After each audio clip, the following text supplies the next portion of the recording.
Hello， 大家好，歡迎嚟到 Ultronor Kiseki Channel。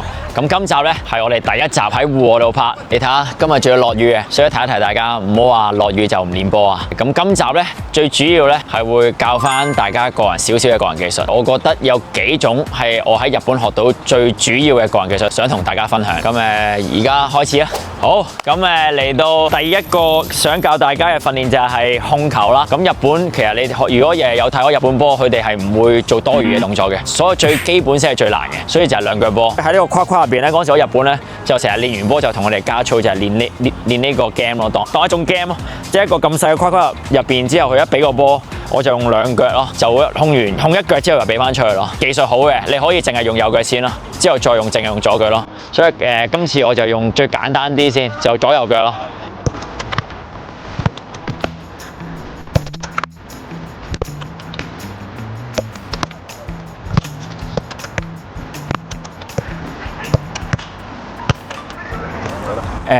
首先大家睇完呢個訓練啦，其實看似好簡單，但係其實最簡單就係最難，因為其實你一定要兩腳內咯，即係譬如你控波個時間，你一定要知道你控喺邊度，咁你先可以連接到第二隻腳俾個波咯。所以你一定要控得好靚，同埋你唔可以控出呢個範圍。其實呢個範圍大家睇到啊，都係一步兩步㗎咋。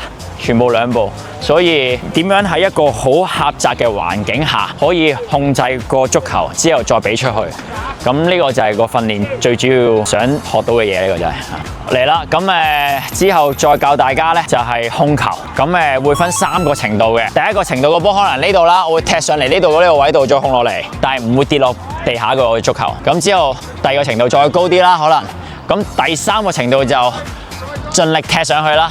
咁睇下再控唔控到落嚟啦。咁因為你睇其實日本好多球員，其實呢啲最基本功一定係做到，你先會可以去踢職業足球喺日本。所以呢個係一啲最必須嘅能力嚟嘅。所以我而家示範一次俾大家睇。OK， 咁而家開始啦。咁而家去咗第一個程度先。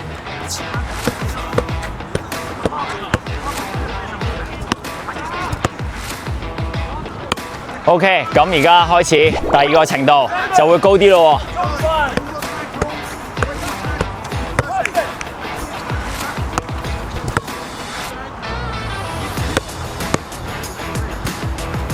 好，咁而家就到第3個程度，係踢到最高啦。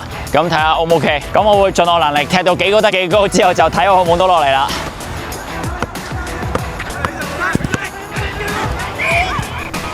好，其實呢個技巧我覺得係點樣應用喺比賽度呢？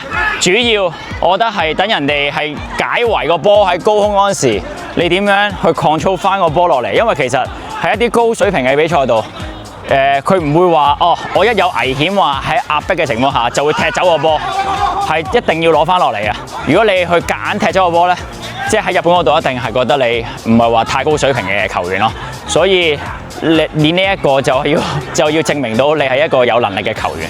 所以希望大家有時間可以練多啲。咁嚟到呢個環節啦，就係如何保護皮球。因為踢一啲譬如細範圍嘅 game，譬如1打1、2打2、3打3都好。因為個範圍細啊，你一定要學識點樣保護個皮球，你先唔可以俾人哋搶到，你先會有機會去贏呢場比賽。如果你成日會失個控球權，你個機會率就大啦，輸。所以而家就開始玩呢個 game， 大家見到呢個飛碟呢個範圍內，我哋就會1分鐘內就邊個到最後嗰秒控住個波就係贏啦。所以當中會睇到啲細節係點樣保護皮球嘅。咁事不宜遲，開始啦。OK。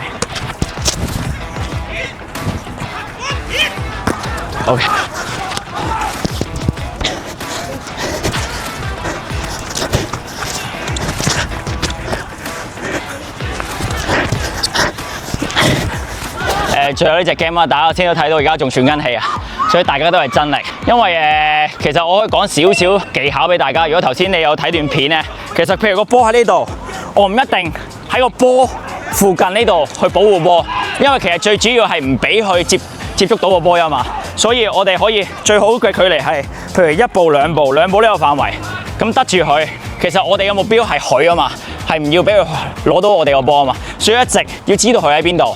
咁所以如果頭先你睇到段片，我係一直隻手係摸住喺邊嘅，所以就算點樣踢，佢都踢唔到個波。就算佢踢到個波，都係踢出界，之後都係我哋波。所以呢一個係喺一啲小型嘅比賽係十分重要嘅技巧。咁希望大家嚟緊學好啲，之後喺個比賽度可以學以致用。咁嚟緊呢，我公司 Kiseki 就會協辦一個叫做奇蹟世界盃2打2嘅比賽，咁地點就會喺中環市集嘅地下，咁就會6月份開始。呢個比賽呢，咁其實我諗咗好多嘅唔同嘅比賽規則。